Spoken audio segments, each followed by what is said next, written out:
Assalamualaikum warahmatullahi wabarakatuh. Bismillahirrahmanirrahim. Alhamdulillahi rabbil alamin. Wassalatu wassalamu ala rasulihil amin. Amma ba'du. Pemirsa yang dirahmati oleh Allah, ajaran Islam secara global ada 3 unsur. Pertama adalah akidah.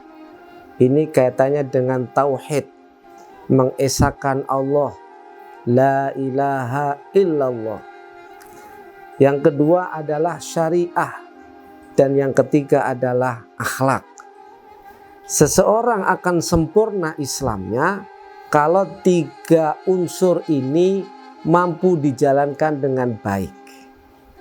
Pada kesempatan hari ini kita akan berdiskusi atau membahas tentang syariah.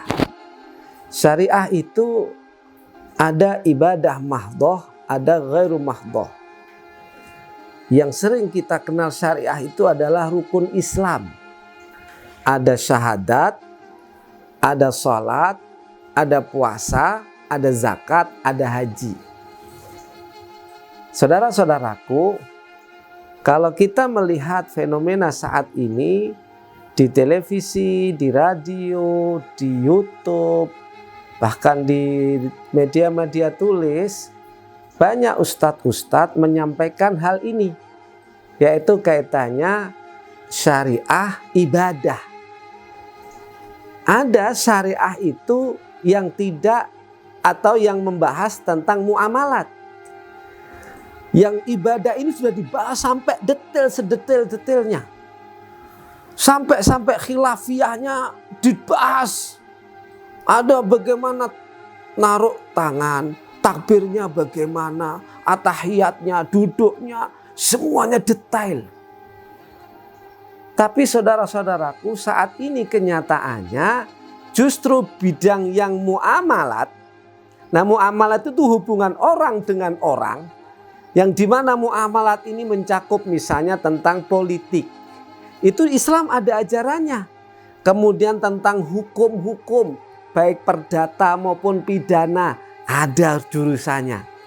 Ada tentang sosial kebudayaan, ada bidangnya. Tentang pendidikan, ada bidangnya. Ada satu hal lagi tentang ekonomi, tentang muamalat maliyah, yang ini jarang dibahas, yang tadi saya sebut. Pengajian-pengajian umum jarang ustadz-ustadz itu membahas khusus tentang ekonomi Islam, muamalat maliyah. Kita lihat saudara-saudaraku, kalau ada pengajian umum di televisi, adanya ada apa itu? Tentang sholat, tentang dengan keluarga, tentang suami istri, bagaimana mengasuh anak, bagaimana tentang negara. Iya, itu penting. Tapi giliran ngomong ekonomi Islam, sepertinya umat Islam kurang begitu ngeh, kurang begitu mengkaji. Sehingga secara kenyataannya kita paling sederhananya begini nih. Sekarang ini pusat-pusat ekonomi atau sumber-sumber ekonomi itu justru mayoritas tidak dikuasai oleh orang Islam. Atau paling sederhananya lagi ukurannya, kalau kita mau mengukur, dari rentetan 10 orang terkaya di Indonesia, apalagi di dunia ini, itu rasanya orang Islamnya hanya berapa orang. Yang lainnya mesti non-muslim. Sehingga dulu guru saya menyampaikan sebuah pertanyaan. Bahkan beliau mengatakan kalau ada orang mampu menjawab akan dikasih hadiah. Pertanyaannya begini, sebutkan pembagian fikih. Wah, kita sibuknya menanya. Ada fikih ibadah, ada fikih siasah, ada akhwalus syakhsiyah, ada dinayat, ada macam-macam. Salah. Ada ibadah macam-macam. Salah. Ternyata kata guru saya, fikih dibagi 3. Yang pertama fikih yang ustadznya faham, santrinya faham. Biasanya itu fikih ibadah, gitu itu. fikih ibadah, fikih pokoknya seputar sholat, zakat, puasa, haji yang tadi saya sebut sedetail-detailnya hafal, faham, kitabnya faham. Itu satu, fikih yang ustadznya faham, santrinya faham. Ada lagi fikih yang kedua, fikih yang ustadznya faham, santrinya nggak begitu faham. Itu fikih mawarif. Ustadznya jelasin Masya Allah, clear sedetail-detailnya hitungannya. Santrinya yang paham cuma sedikit. Ada lagi yang tiga kata kiai saya itu, fikih yang ustadznya nggak begitu paham, santrinya apalagi nggak paham. Sehingga kalau kita ngaji kitab-kitab fikih, bab muamalat itu bab adanya di belakang. Bab ekonomi Islam itu di belakang. Sehingga sekali lagi mohon maaf di jalanan ini, di jalan di Jakarta ini kita sering menggunakan gadai. Padahal ada di kitab tentang rohan, mereka jadi bisnis yang punya, saya kira bukan muslim. Mal-mal yang besar-besar, kenapa ya bukan muslim? Itu maksud saya. Bisa jadi ini karena ngaji ekonominya belum sempat khatam sudah pulang dari pesantren. Maka dari itu saudaraku, kesempatan ini kita pengen ngaji yang tadi kita bilang Islam itu ada 3, akidah, syariah, sama akhlak. Di dalam syariah itu kita khusus ada ibadah, ada muamalat. Di dalam muamalat ada spesifikasi khusus yaitu muamalat maliyah, ekonomi Islam. Kenapa ini penting? Perlu kita kaji. Pemirsa yang dirahmati oleh Allah, satu hal. Kita diperintahkan oleh Allah sholat. Harus menutup aurat, pakai baju. Satu contoh saja ini. Orang kalau Allah perintahkan untuk melakukan ibadah sholat harus menutup aurat. Maka menutup aurat butuh uang, butuh rezeki, butuh materi, butuh uang untuk membeli pakaian. Lah kalau pakaian yang kita pakai untuk ibadah itu berasal dari yang haram, tentu ibadahnya akan ditolak oleh Allah. Syaratnya sah sholat itu kalau pakaiannya suci, berasal dari yang halal. Lah untuk menghalalkan apa yang kita pakai, apa yang kita konsumsi, maka untuk mencari rezeki itu juga harus dengan cara yang halal. Maka untuk memindahkan atau transaksi perpindahan harta dari kita ke orang, dari orang ke kita, ini butuh akad. Jadi orang tidak sembarangan, penting dapat duit, beli baju untuk sholat. Loh kalau bajunya itu tidak halal, bukankah itu ditolak oleh Allah Subhanahu wa ta'ala? Ini dalam hadis bahwasanya Rasulullah SAW pernah bercerita, ada seorang pengen doanya dikabulkan oleh Allah. Dia berjalan kaki, rambutnya kusut, pakainya compang-camping berdebu, sepanjang jalan menengadahkan tangan, ya Rabbi, ya Rabbi, ya Rabbi, kabulkan ya Allah, kabulkan. Tetapi kata Rasulullah SAW, wa mat'amuhu haramun, wa mashrabuhu haramun, wa malbasuhu haramun minal haram. Makanannya haram, minumannya haram, pakaiannya berasal dari yang haram. Fa anna yustajabu lidzalik. Mana mungkin akan dikabulkan oleh Allah? Berarti ibadah kita kalau tidak dibarengi dengan pakaian yang halal, yang bersih, makanan yang masuk ke dalam perut kita kalau tidak berasal dari yang halal, bisa jadi akan menolak secara otomatis ibadah-ibadah kita. Bahkan di riwayat yang lain, barang siapa memasukkan ke dalam perutnya sesuatu yang berasal dari yang hasil yang haram selama 40 hari 40 malam, ibadahnya tidak diterima oleh Allah. Naudzubillah min dzalik. Pentingnya kita belajar ekonomi Islam. Khususnya apa? Pada kesempatan ini kita ngomong transaksi, tabadul, perpindahan uang atau barang dari orang ke orang. Nah, saya misalnya punya baju, maka harus dengan cara tabadul, pertukaran. Saya punya uang, saya beli baju. Maka nanti pakaian yang saya pakai halal, uang dipakai oleh penjual akan halal. Ini pentingnya sebuah akad. Ini yang saya sebut pentingnya orang berpikir jangan sampai asal-asalan. Udahlah, penting dapat duit. Sama saja kok. Sama saja apanya? Ini pemirsa yang dirahmati oleh Allah. Saat ini kita, masyarakat Indonesia, didorong oleh pemerintah. Bahkan pemerintah mendeklarasikan kita pengen menjadi pionir, pemimpin dalam hal ekonomi syariah dunia. Di dunia ini itu ekonomi syariah terus berkembang. Tuntutan para ekonom, para ahli-ahli ekonomi itu untuk menerapkan ekonomi yang adil. Ekonomi yang tidak ada kezaliman. Ini yang dituntut. Lah mereka memang kaji. Tahun yang lalu sebelum pandemi, kebetulan saya diajak oleh teman saya berkunjung mengadakan diskusi seminar di Swiss. Pemirsa yang dirahmati oleh Allah, di sana diskusinya tentang bank syariah. Saya herannya begini, Swiss itu kita kenal dan seluruh dunia mengenal pusat bank dunia.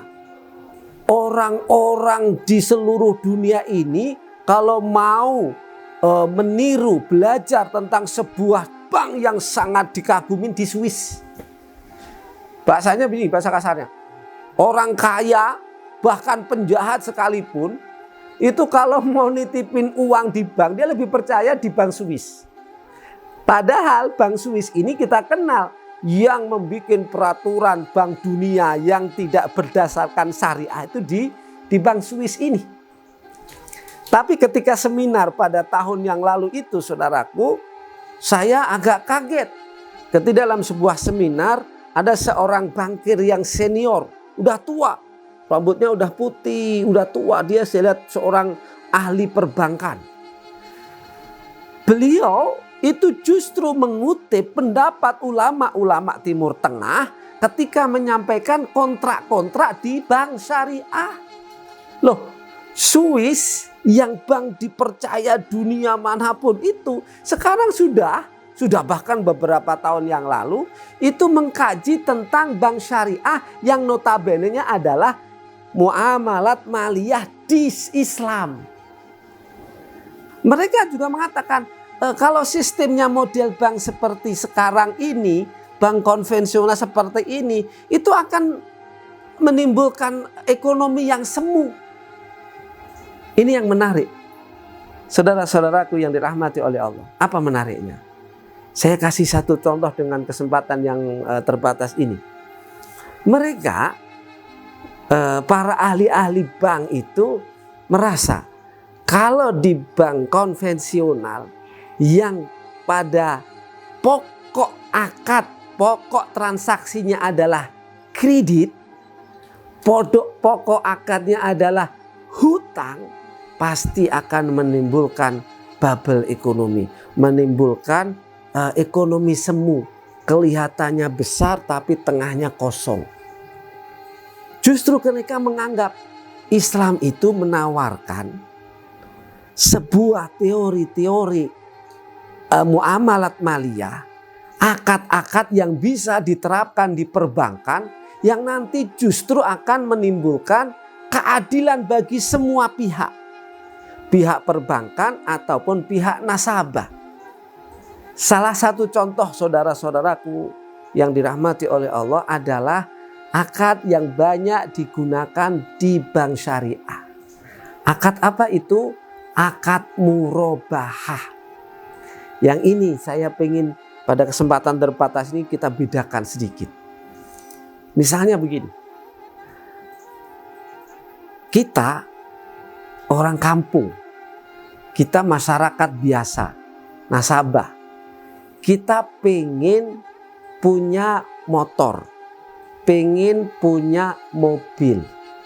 Nah, lalu saat ini di negara kita ini ada dua. Ada bank syariah, ada bank konvensional. Nah, nanti kita akan bisa membedakan.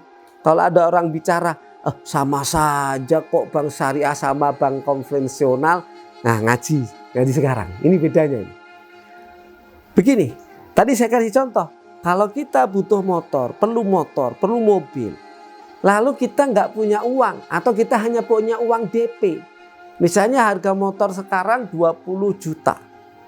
Kita punya uang 1,5 juta atau 1 juta. Lalu kita pengen beli motor, pengen punya motor. Nah, ini yang perlu kita bedakan.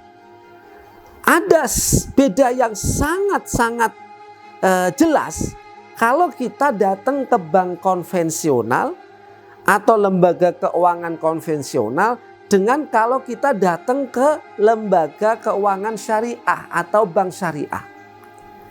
Walaupun di ujungnya nanti sama-sama kita punya motor, sama.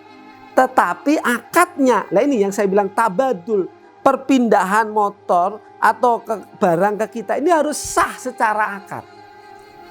Kalau orang datang ke bank konvensional, dia ngomong saya mau beli motor, duit saya 1 juta.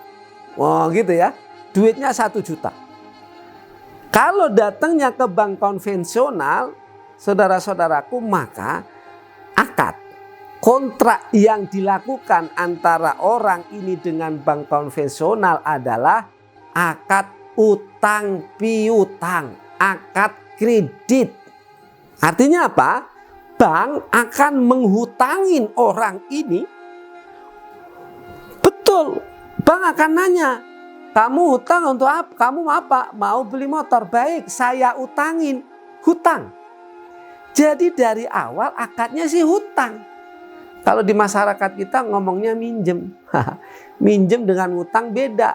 Kalau minjem barangnya harus balik. Kalau dalam fikih muamalat namanya ariyah. Tapi kalau utang barangnya dipakai habis diganti dengan semisal, senilai.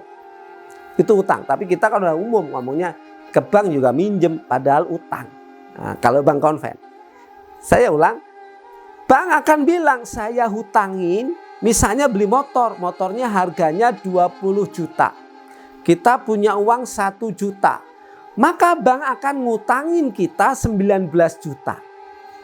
Ingat, tidak ada utang di bank konven itu kecuali mesti ada tambahan. Nanti akan dibilang oleh bank, baik nanti bunganya kira-kira anggaplah 10%. Jadi kalau utang kita misalnya 20 juta, misalnya ini ditambah 10% per tahun. Jadi ditambah 2 juta. Anggaplah totalnya nanti kalau kita nyicilnya 3 tahun, total yang harus kita bayar adalah 30 juta. Sekali lagi, tadi bilang dihutangin 19 juta. Hutang, saya bilangnya hutang. Nanti kita ngembalikan nyicil sampai 3 tahun, kalau kita total jumlahnya 30 juta. Ingat utang. Yang kedua, kalau orang butuh motor, orang ini datangnya ke bank syariah. Datangnya ke lembaga keuangan syariah, koperasi syariah. Apa yang dilakukan? Dia datang bawa uang 1 juta, sama nih, sama 1 juta. Lalu nanti di bank syariah ini orangnya akan ditanya, Bapak mau beli motor, motornya apa? Ini oke. Bank akan membelikan dulu, jadi bank membeli motor dulu. Dia akan beli motor yang diinginkan nasabah. Oke, motornya misalnya Vario. Harganya berapa? Nanti disampaikan oleh bank. Disampaikanlah ke nasabah.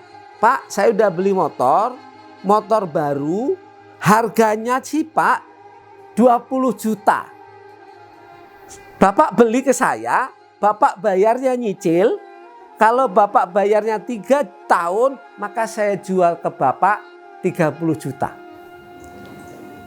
Bisa jadi sama.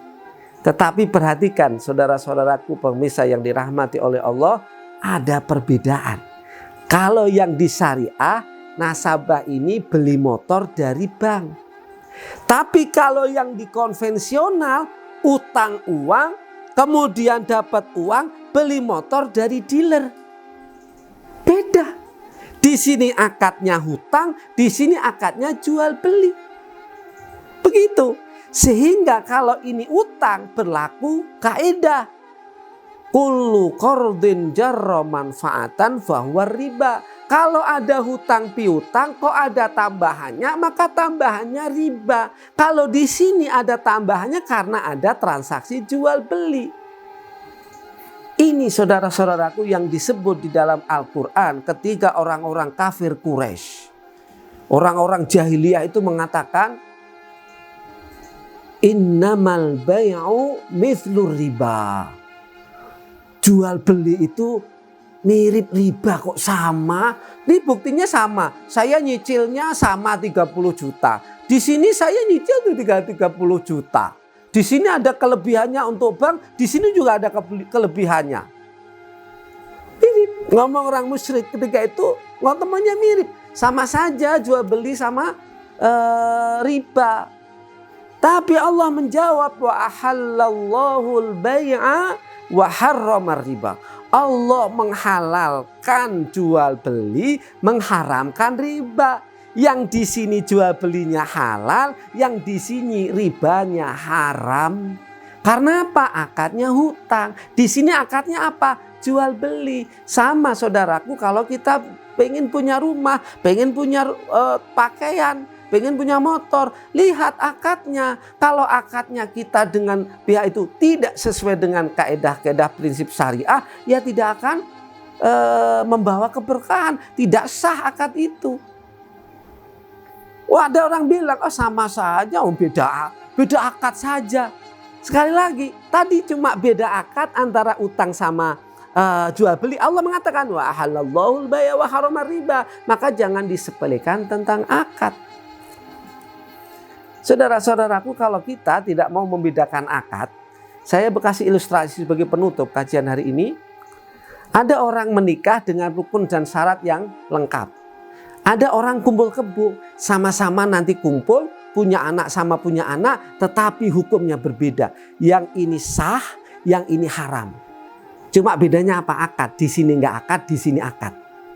Maka jangan kita menyepelekan akad. Jangan menyepelekan kontrak. Perpindahan harta kepada kita dan orang lain, kalau tidak sesuai dengan prinsip-prinsip syariah, maka harta yang kita gunakan bisa jadi haram. Kalau haram, ibadah kita tidak diterima oleh Allah. Na'udzubillah min dzalik. Mudah-mudahan saudara-saudaraku, kita diberi kekuatan oleh Allah untuk terus belajar tentang ekonomi Islam. Insya Allah lain waktu kita akan mengkaji yang lain tentang asuransi syariah, tentang pegadaian syariah, tentang pasar modal syariah, sehingga kita ngaji fikih muamalatnya akan semakin baik. Wallahul muwaffiq ila aqwamit thoriq. Wassalamualaikum warahmatullahi wabarakatuh.